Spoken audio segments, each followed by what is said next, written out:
Good evening and welcome to News from Neptune for the 34th week of 2017. I'm Carl Estabrook. For more than a quarter century, this program has been a weekly hour of spontaneous and unrehearsed discussion of the news of the week and its coverage by the media. First on a so-called community radio station, and now via Urbana Public TV and YouTube. Our program's name, News from Neptune, comes from Noam Chomsky, who's been writing sensible things about U.S. politics for half a century. Chomsky says that in the U.S. media, either you repeat the same conventional doctrines everybody is saying, or else you say something true. It will sound like it's from Neptune. Tonight, David Green and I will try to say some true things on The Afghan War is Vietnam Once More edition. There are parallels between the U.S. wars in Afghanistan today and Vietnam so long ago. For years after President Kennedy's invasion of South Vietnam in 1962, Americans supported it, but that changed rapidly. By 1969, about 70% of the public regarded the war as fundamentally wrong and immoral, not a mistake, largely as a result of the student protest. That mass opposition compelled the business community, and then the government, to stop the escalation of the war. Some have argued that the U.S. invasion of Afghanistan in 2001 was a mistake, but it was, in fact, a crime. Illegal under the UN Charter, in spite of Congress' constitutionally questionable authorization for the use of military force. More than 3,000 U.S. and NATO soldiers have died there, and our government has killed between 90,000 and 350,000 people in Afghanistan, many of them civilians. Our government claims that it's stopping terrorism, but it is in fact creating terrorists. The perpetrators of the crimes of 9/11 2001 understood themselves to be counterattacking the source of attacks on the Middle East. The U.S. has long attempted to exercise military control over the Middle East for its energy resources. The U.S. doesn't need oil from the Mideast, but Mideast gas and oil are needed by our economic competitors from Germany to China. Control gives the U.S. a chokehold, which benefits only the 1%. We should withdraw our troops and weapons from Afghanistan and pay reparations to the country where successive U.S. administrations have caused so much terror and death for so long. We'll talk about that and other matters in the news in tonight's News from Neptune. And we'll begin with my colleague, David Green. I noticed as a footnote to your letter to the editor that Amy Goodman hosted a debate this week, about Afghanistan, which tells you something about you see that debate, and that means it's an issue in which we don't really want to come down on one side or the other side. Right.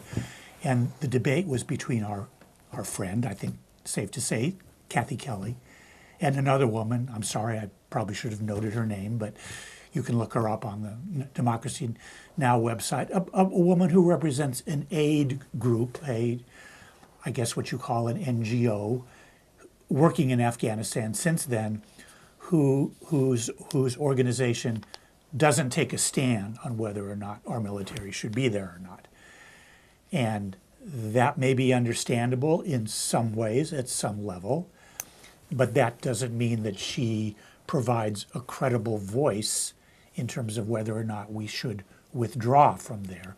And that was the voice that she was bringing to this debate on Amy Goodman's program. So, yeah, so long as we consider it a debate, why the Trump administration can do exactly what the Obama administration did, run as an anti-war or present itself as an anti-war administration. Trump criticized the war-making of the previous administrations in order to get elected.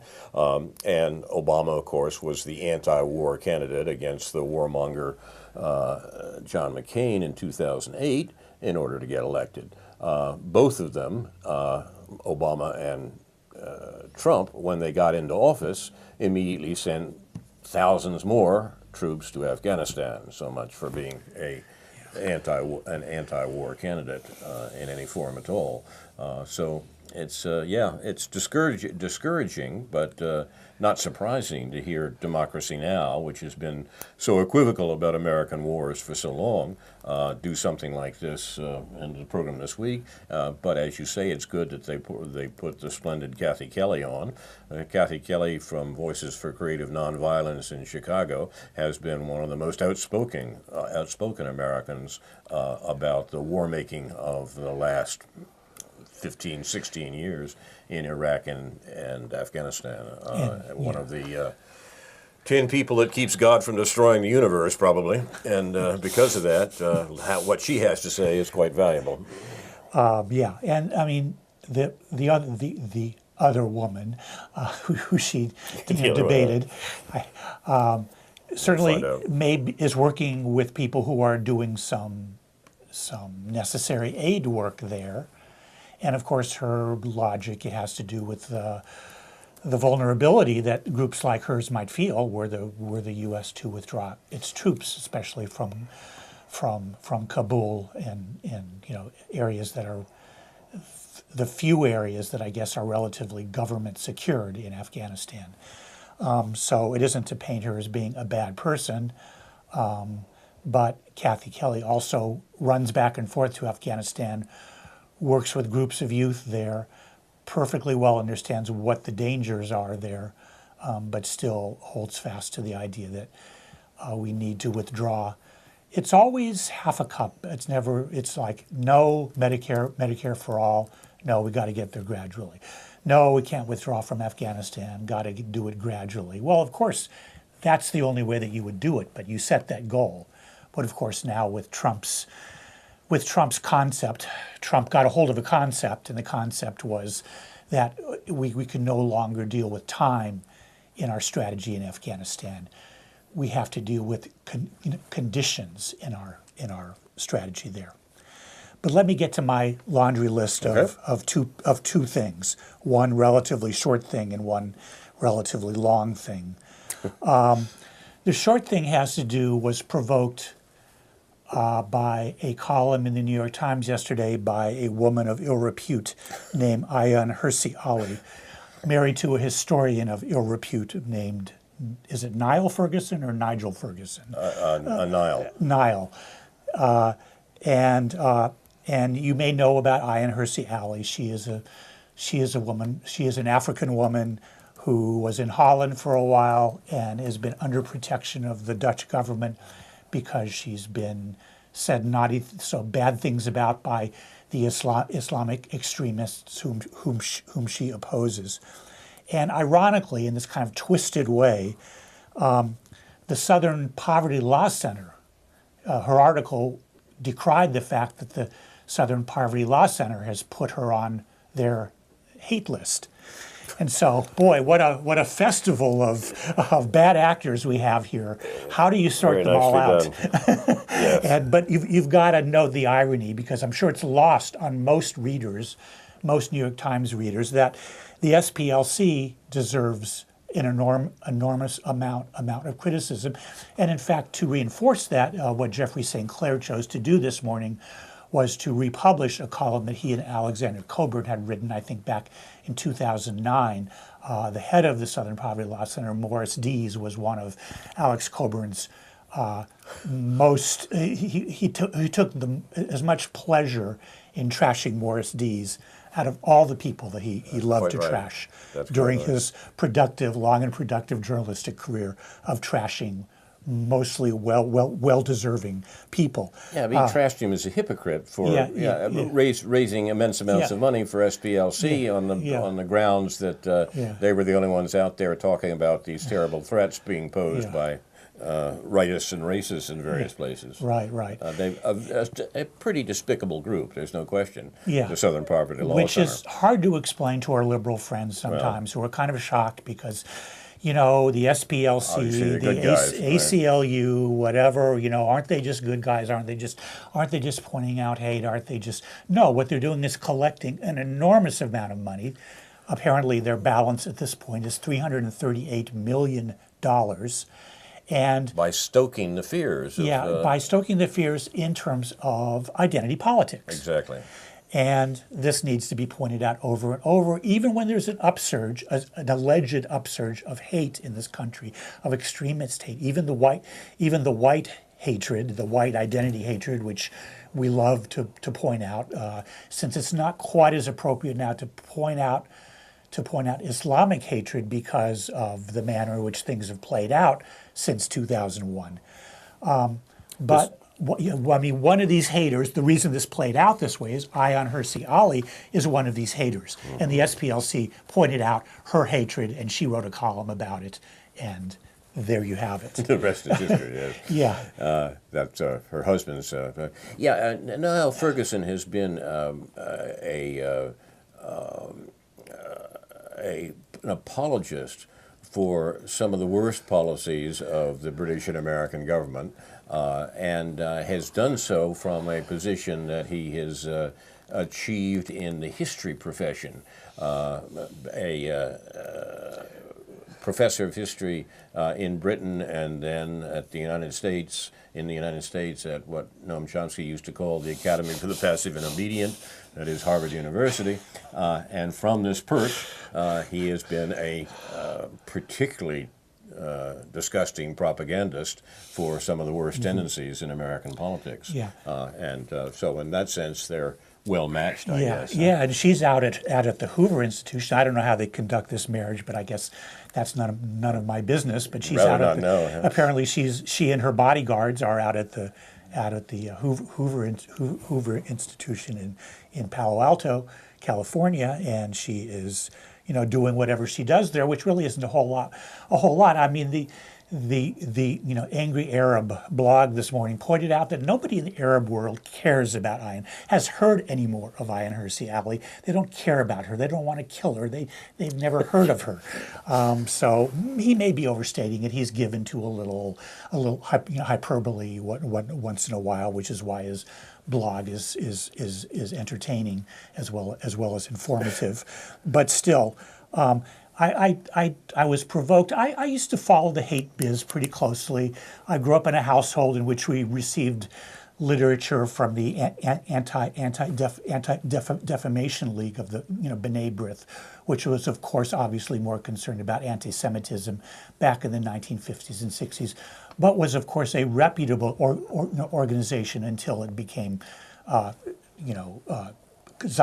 so strongly Zionist under the leadership of Abraham Foxman, and then the idea of the business of hate, the business of anti-hate, sort of came into being at that time, and the SPLC really follows in the wake of the ADL, although the ADL post Abraham Foxman may be trying to recover some of its credibility, but certainly the hypocrisy that we find both in the SPLC and in the ADL is their unwillingness to oppose hate when it's in the name of the Jewish state. I think you'll find, if you go on the SPLC website, you will find one individual usually associated with Zionism who's referred to on their extremist honor roll. And they picked a doozy, David Horowitz, for sure, but there's more than just David Horowitz who deserves to be called out. Not that I care who they put on their list. Their list is getting a little pathetic because they keep dead people on their list. I looked down this list just curious. I hadn't heard of most of these people. I've heard of quite a few of them, but I don't think I've heard of most of them. A couple of them I had heard of that are still on the list who are dead are Arthur Jensen and William Shockley. Oh, yeah. And back in the William Shockley, who's been dead since like 1990, and Arthur Jensen, still dead. Arthur Jensen, who's been dead since 2012, are kind of in the ilk of the Dr. Watson, who wasn't allowed to speak here a few weeks back. They are scientists, or they're reputable scientists, who just decided they would get a little outside of their field and try to prove that black people are innately inferior to white people. And for this, they still deserved, years after their death, death, decades after the death of Arthur Jensen, they still deserve to be noted on the Southern Poverty Law Center. I mean, you would think that with $380 million, they could hire someone to update their website a little bit and keep it a little current, or maybe they have some reason for keeping them there. I don't know. Sure. Because maybe they're running. For all we talk about hate, it isn't as fashionable as it once was. That's a very good point. I think that's the real issue. We'll put the article that David is referring to on the Facebook page for News from Neptune. Here's the note that the editors of Counterpunch add to that article. In the wake of Charlottesville, liberals have been pouring money into the Southern Poverty Law Center in the misguided belief that the center is a fearsome defender of civil rights. The latest to fire off a check was George and Amal Clooney, who sent Morris D's outfit, SPLC, $1.1 million. Most of this money will be used to raise more money when they're not smearing animal rights and pro-Palestinian groups as threats to the nation, which SPLC has done. As a corrective, we at Counterpunch are reprinting a piece on SPLC that Alexander Coburn and Jeffrey Sinclair wrote in 2009 in the first few disappointing months of Barack Obama's presidency. So it's indeed, you used to have a category a century ago in America, in the American labor movement, of so-called labor fakers. Labor fakers are those people who raised money to support the labor movement and so forth, and then didn't do it. The labor faker is certainly paralleled by the civil rights faker and the sorts of people that the Southern Poverty Law Center stand as a horrific example of, I think. Civil rights fakers, maybe, anti-racism fakers. There's several possibilities here. Yeah, and again, I would reiterate that what the FBI found in a valid way was that the most destructive terrorist extremist group in this country back in the 1990s, in the heyday of the ADL in the 80s and 90s, was something called the Jewish Defense League. I don't know whether the SPLC ever listed the Jewish Defense League on their list, so I won't say. But it would be consistent with them not to really emphasize that aspect of violence. It's just like, when one starts digging up 1960s people like Bill Ayers and so forth, it's always worthy of note that there was more damage done in the 60s and 70s by the emergent, Kahanist Jewish Defense League at that time. And it would be worthy of note, as long as I'm riffing here, we had a speaker here, I think it was in 2005, named Yossi Klein Halevi. If you recall, he spoke at Allen Hall and he spoke in a couple other places. He was invited by the Program for Jewish Culture and Society in the context of their Israel Studies project. And Halevi himself had been a terrorist in a sense, certainly associated with Jewish Defense League, and somehow Jim Dye didn't get hold of that. I should have informed. I should have been more on top of that, so that he could have. The News Gazette. So since Jim Dye is so enamored with terrorists from that era, but I get. Let's see, I'm getting off track here. So let me. One comment on that, David. Though the Jewish Defense League, which, as you say, is from a generation and more ago, perhaps now would be recognizable as a Zionist Antifa group, huh? I've been interested to see the opprobrium that Noam Chomsky has received for his pointing out the obvious fact that the existence of Antifa is a great gift to the right, which of course is true. And but Chomsky has been excoriated for that, for that view, on the grounds that he's not showing proper solidarity with anti-racist groups.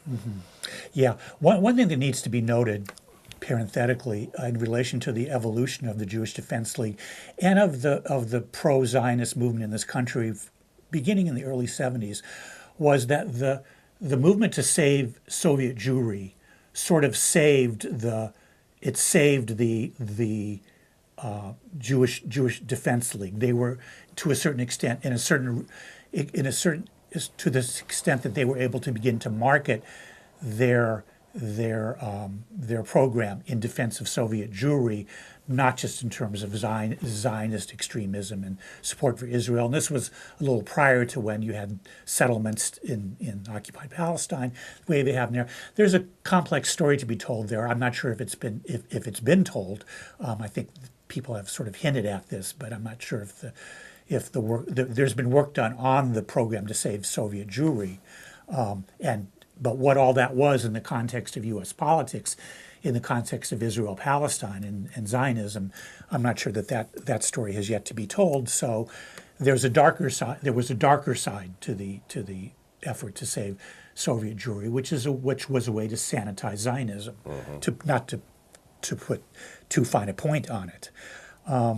You raised the issue, and let me transition here to the issue of the day, which has been our issue of the last several weeks here that we've done, which was the Red-Brown Alliance, the Antifa movement, the way in which people, especially on Counterpunch, people like Paul Street, have been dealing with that. And this is going to be a little too academic, perhaps, but I've been sort of drawn into some reading this week, and I think on this morning's Counterpunch, in a more subtle way, this debate goes on, although people aren't really calling each other names.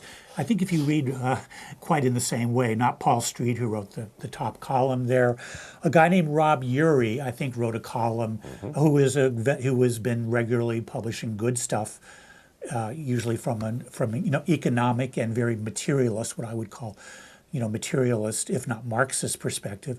I think in an implicit way he's trying to refute the argument against the Red-Brown Alliance, or he's trying to refute the argument in favor of the Antifa movement, in favor of an emphasis on race over class or hate over love or whatever it is. But I think that, again, people like Paul Street, and in recent days other people, and there's also a guy named Andrew Stewart, not as well known, but who's been publishing quite regularly on Counterpunch, who wrote some good stuff today, but again kind of fell into this idea that we got to hate on these white people, on these rather pathetic white people who showed up in Charlottesville. That may offend people. I'm sorry, but the people. I will reiterate it, and I think Caitlin Johnstone reiterated that again recently since Charlottesville. It's as if people are afraid what's going to happen if these people show up and nothing happens. They just go home. They just yell and shout and scream and take their properly reprimanded. Take their shirts off and march around with their silly shields and their silly torches and then go home. I think that's I'm being a little more bold in my assertion that I think that's the right way to look at it, in consistent with Chomsky's argument that this is basically a gift to the right in this country. But I think there's an underlying debate here, and I've sort of delved in. Have you heard of a guy named Gregory Meyerson, Meyerson, who teaches at a famous place called North Carolina A&T in Greensboro, and is quite a remarkable man, and has written perhaps Sounds not like a grocery store. Yeah, A&P. Oh no, A&T, not A&P. Right. Got it. Right. Where Greensboro is not far from where I used to live, and in fact, when I first moved there, that was the famous incident where some Ku Klux Klan, really analogous in some ways. The Ku Klux Klan killed some anti-racist protesters under very different circumstances, I think. But let's not turn over that can of worms. What Gregory Meyerson wrote was a long critique back in 2003 of the work of people that we probably should be talking about a little bit more, but we don't really talk about them that much and that deeply on this program. One of those is David Reutiger, who used to, of course, teach here, and his work in the wages of whiteness. Because I think that David Reutiger's work is, in an academic sense, underlying, and I mean this in a critical sense, underlying the wrong understanding of the relationship that we have of class and race in relationship to what's been going down. I'm afraid I agree. Yeah, yeah. And the person that occasioned this critique, which is a long critique, and I'm sorry, it's going to be daunting to people who are not used to some of this rhetoric, or not rhetoric, but just some of this sort of analytical language, some of this Marxist and post-Marxist analytical language. A fellow named Cedric Robinson, a man who wrote a book called Black Marxism. I'm sorry I don't have the date for when he wrote that book, but many years ago. Cedric Robinson, I think, died about a year ago, and I really had not heard much about him since then, and that's my bad for not really having engaged this debate. Gregory Myerson was engaging this debate way back in 2003, so you could locate it then at the pre-Obama era.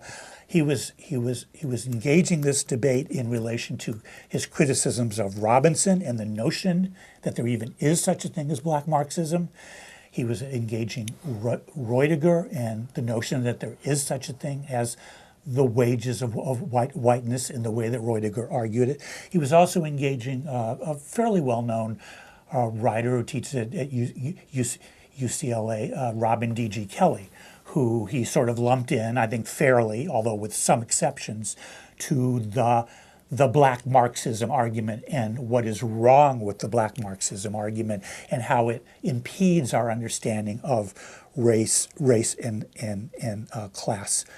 And the person that Myerson was contrasting in a positive sense to Roediger's work and others was that of a person, again, not that well known to people outside academia, outside of these sort of Marxist debates, a guy named Theodore Allen, Ted usually called Ted Allen, who'd also written very critically about Roediger in the same style that Myerson is, which is what you give a paragraph a number, and you just number your paragraphs all the way down the page. Allen's argument was about 80 or 90 numbered paragraphs. Myerson's was about 130 paragraphs, which came out to over 20,000 words. So it's a chore, but if you can get into it and sort of figure out what he's saying, it's fascinating in relation to the current context. And I think what people like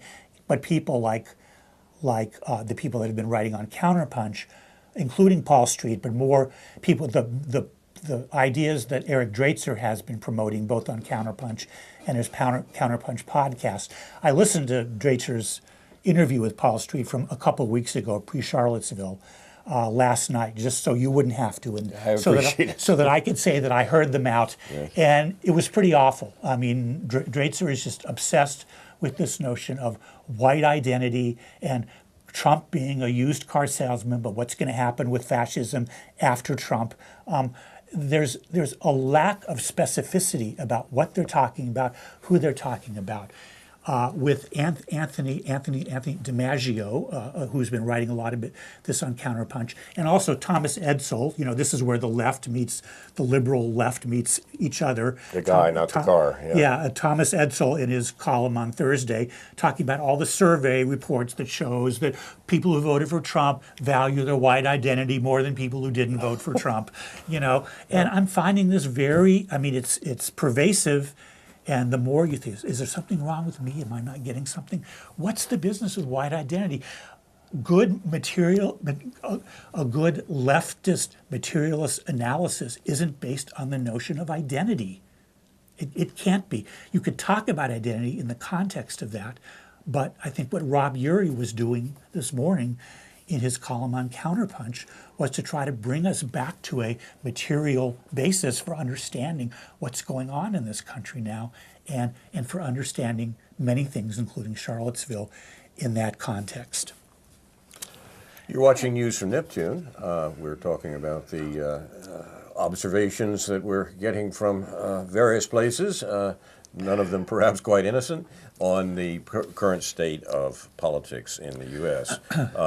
there's a lot more to be said on the topic that David has raised. I would suggest that maybe we want to move on to something else that was suggested by a comment from our friend Mohammed Al-Hiti, local businessman, entrepreneur, who wrote this week, can we stop talking about the solar eclipse and start talking about Trump's plan about new war in Afghanistan and Pakistan? He says with some degree of asperity, and I'm afraid he's right. The major news of the last week is probably the conversion of the Trump administration, and apparently Trump himself, from its swingeing criticism of the war policy of the Obama administration to a complete embrace of that policy, particularly in regard to Afghanistan. This is serious in that both Obama and Trump ran for president as anti-war candidates. If you remember, Obama's opponent was John McCain, the caricature warmonger, and it was no question who was the pro-war and who the anti-war candidate in 2008. Trump, as I say, was the first American presidential candidate in 40 years explicitly to criticize the neoconservative policies of more war that all recent presidents have embraced in some form or another. His flip-flop last week is a result of the pressures brought to bear by the American political establishment, which very much wants the war, but the American populace doesn't. Americans are notably anti-war traditionally and across the board. You could write quite a history of American war-making back through the 20th century in terms of the attempts of the American ruling class, operating usually through the presidency, to cadge and coerce the American populace into war. That was certainly the case in World War I and World War II. Other wars, more recent wars, have been the result of presidential manipulation of the immense propaganda system that the United States constructed, quite consciously, by the way, during the Wilson administration in the First World War, because they realized they had a problem. The country didn't want to go to war, and the government did. But this system has simply grown throughout the century, and now it's pretty successful to the point that Trump's flip-flop have made very little difference. What we had was some self-styled liberal columnist saying that, oh, well, this war in Afghanistan is stupid. I mean, we shouldn't do any more of it because it's just dumb, you know. Well, of course, the war in Afghanistan is not stupid. It's vicious. That's different. What the U.S. is doing in Afghanistan doesn't result from American policymakers not understanding what the situation is. They understand it very well.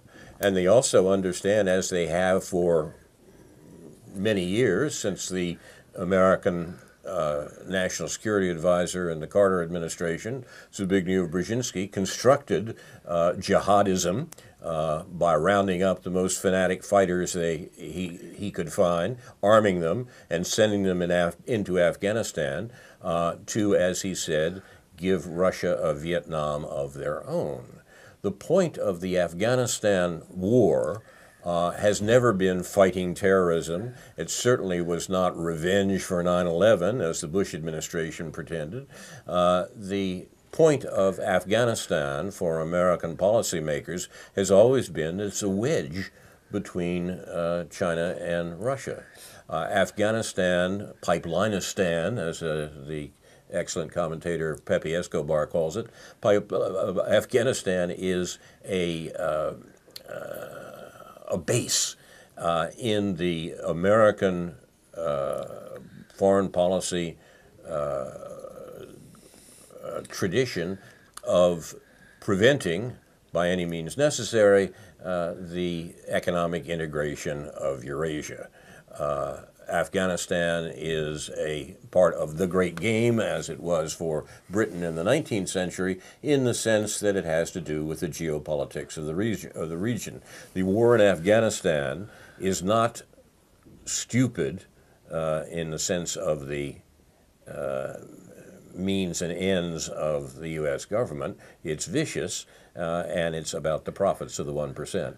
It's about preventing the emergence of a Eurasian economic unity that would be threatening to the worldwide economic hegemony of the American 1%. The threat is greater today than it was when the war began, when the U.S. invaded Afghanistan almost a generation ago. The threat is greater than it was when the U.S. Attacked South Vietnam, in some sense, for the same purpose, to prevent a ex-colonial people from seizing control of their economy and development outside the framework established by worldwide economic control of the U.S. 1%. Afghanistan and Vietnam, in that sense, are similar in that they play roles within the American conception of the world. They represent dangers to the profits of the 1%, and therefore we've got to kill people there. It's a shocking situation, but one that's hardly explained or discussed because, of course, it doesn't reflect all that well on the American ruling class. You're watching News from Neptune. Comments on this, David? Yeah, well, one of the arguments that was always going down during the Vietnam War is to whether what was the phrase that was used? Whether there was this kind of a virus, whether communism was this kind of a virus that was going to spread. Mm-hmm. What was that? You're thinking of the domino theory? Yeah, domino theory. Right, the notion that if South Vietnam falls, then all the others will fall to vicious, evil, worldwide communism. No. Yes. My long slide towards forgetfulness has welcome to the club. begun. But yeah, when you're from the 60s and can't think of the domino theory, then things are getting bad.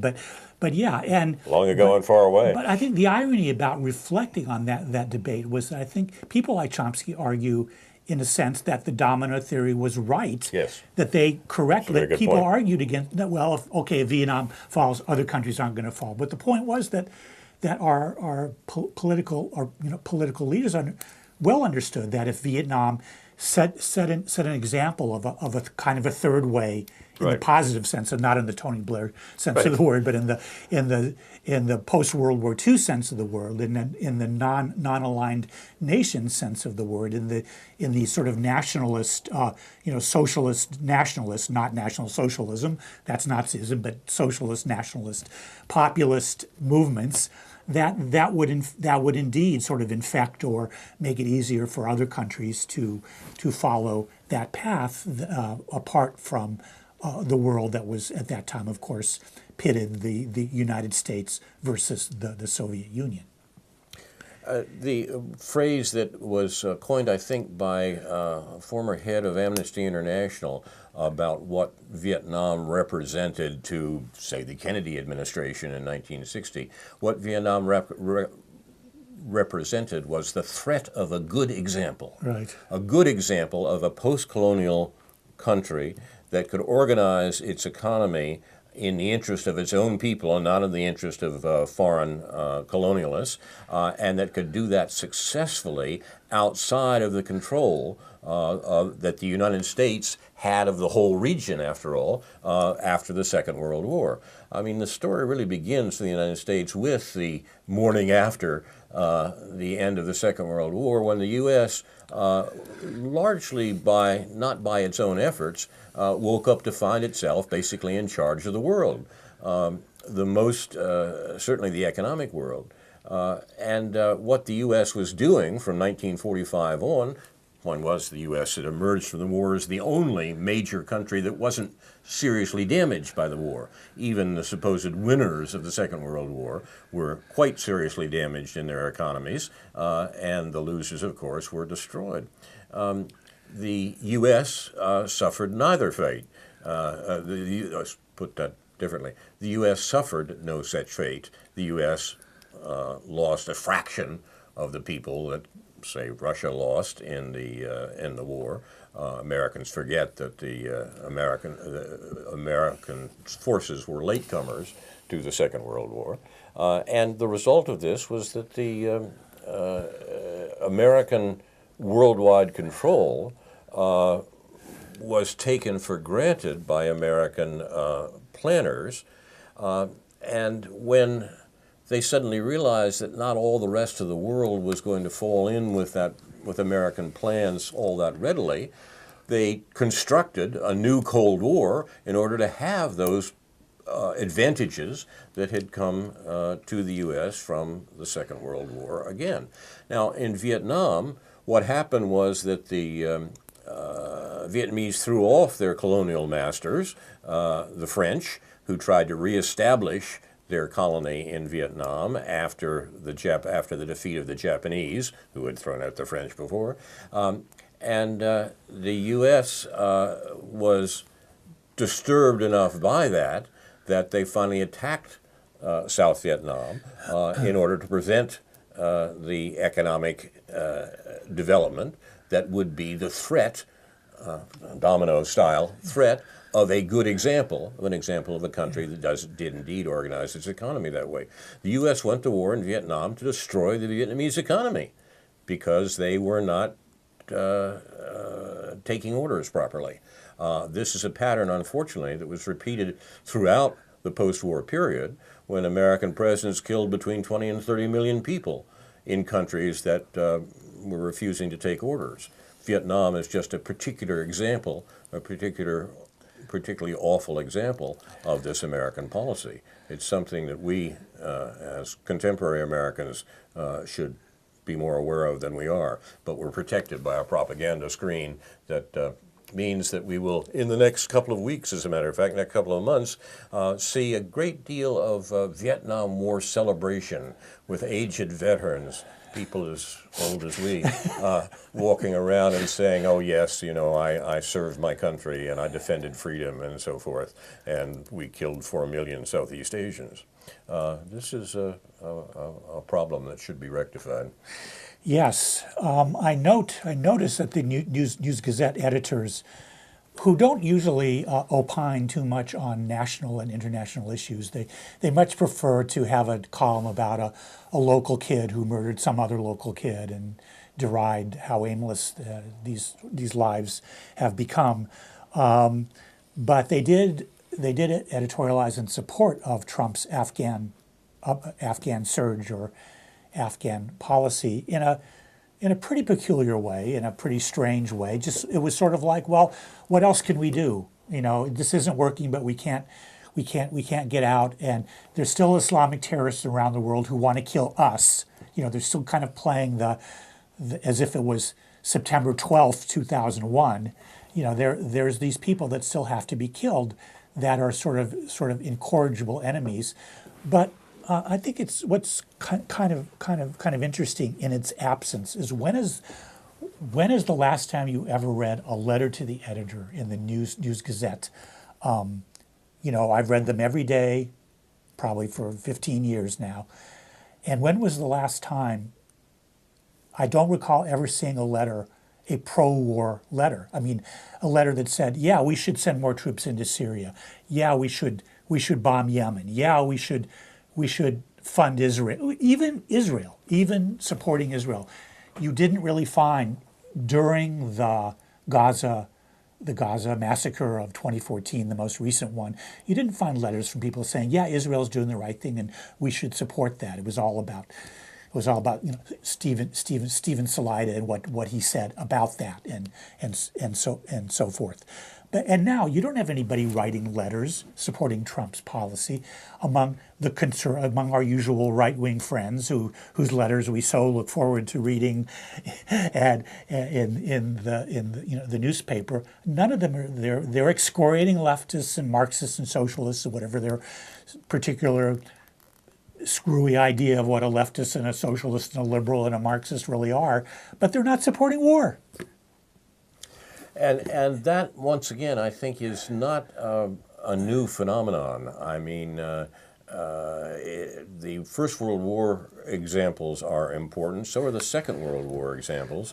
One of the most important political books I think that's appeared in this decade, it was a thing called Human Smoke, which was just a collection of pieces from newspapers in the run-up to the Second World War that showed how profoundly opposed to the war not only Americans, but also people throughout throughout Europe and Asia as well were too. The point was that these wars were desired by the leaders, not by the people, and the people had to be cudgeled into supporting them.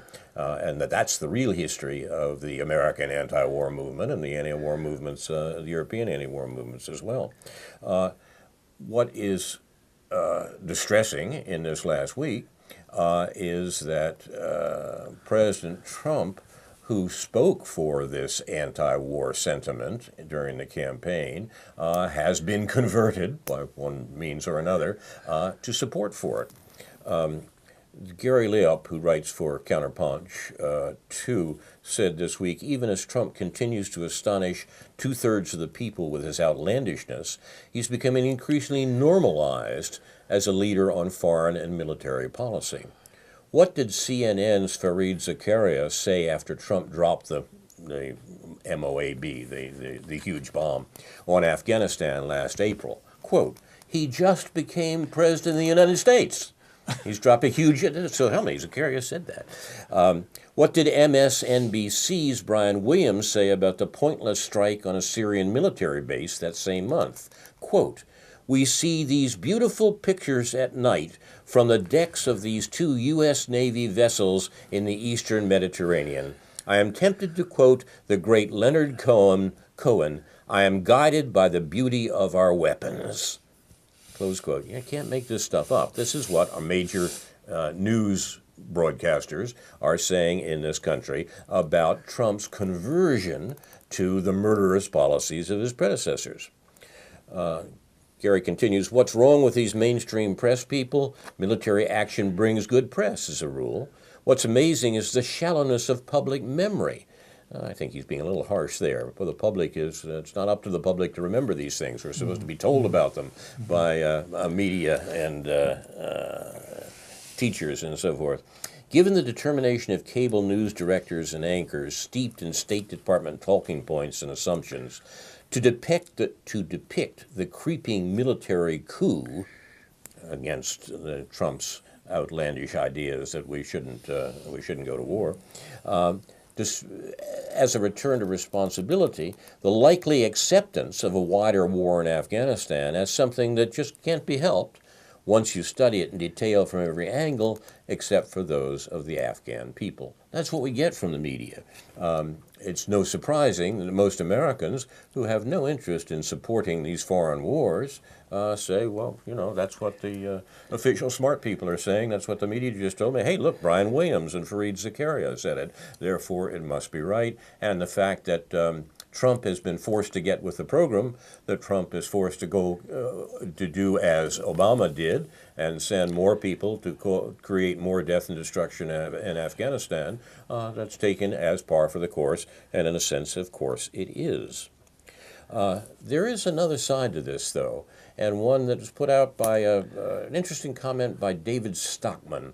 David Stockman was a congressman. He was also an official in the Reagan administration, but that was long ago and far away, and the wench is dead.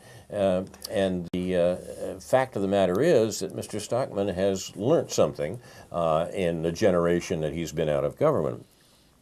He wrote this week, and I think this is an important comment, the left-behind citizens of flyover America, he's talking about you and me, by the way, of course, you know, the left-behind citizens of flyover America feel increasingly dispossessed, ignored, and belittled.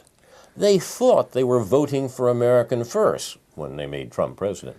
But in his first speech to the nation, the Donald capitulated to the deep state and read a speech that sounded much like it was being read to cameras by a hostage, or at least by self-deputized tools of the welfare state like George Bush, Barack Obama, Hillary Clinton or Marco Rubio. Well, I think that's right, and I think that the flip-flop of the president, his being tame to the purposes of the political establishment, is the great tragedy this week after the deaths of all the people who will be killed by the ongoing wars and the expanded wars in Afghanistan.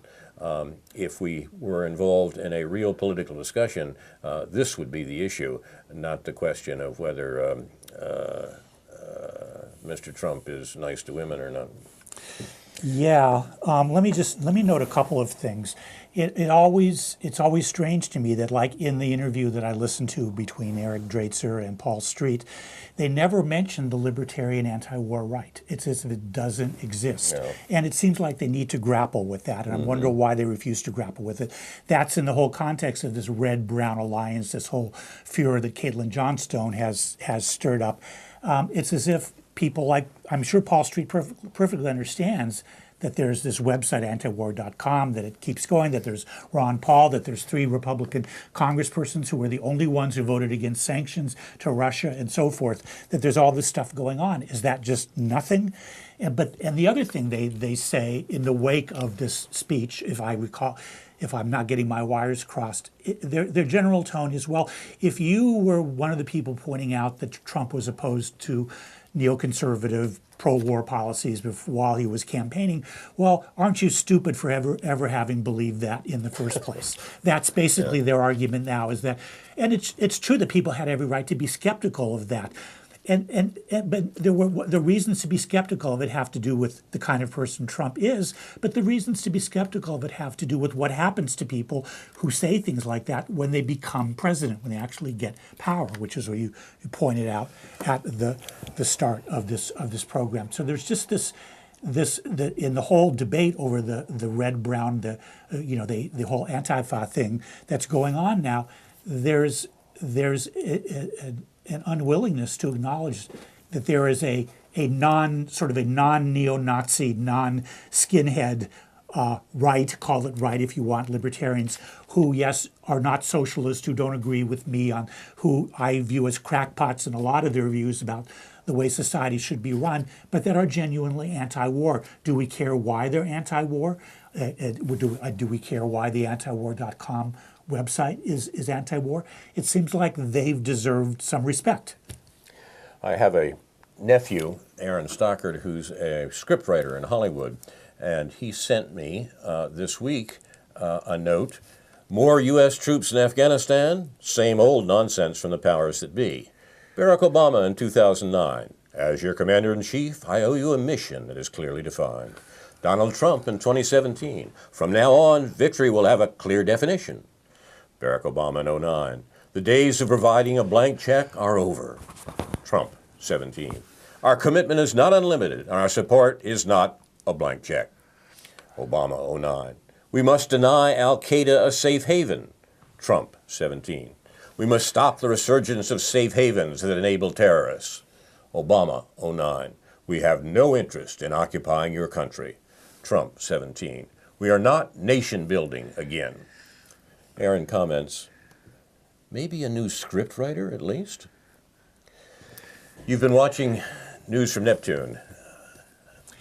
For the 34th week of 2017, the Afghan War is Vietnam Once More edition. Presented by Carl Estabrook and David Green, produced and directed by Jason Liggett and Andrew Scholarly.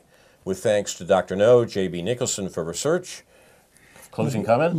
I want to thank Ken Sallow, my friend Ken Sallow, for referring me to the Gregory Meyer, for better or worse, referring me a while back to the Gregory Meyerson article in the wake of the death of Cedric Robinson, which I probably took months to read, but I hope we'll be talking about this further. And also to note, just a little off the wall, but the interesting thing about someone like Noam Chomsky is that when Arthur Jensen and William Shockley were propagating their racist IQ views back in the late 60s, early 70s, what was Chomsky doing? He wasn't arguing with them. He was arguing with B.F. Skinner, for sure. Mm-hmm. He wasn't arguing with these guys. He was defending their right to be heard. Mm-hmm.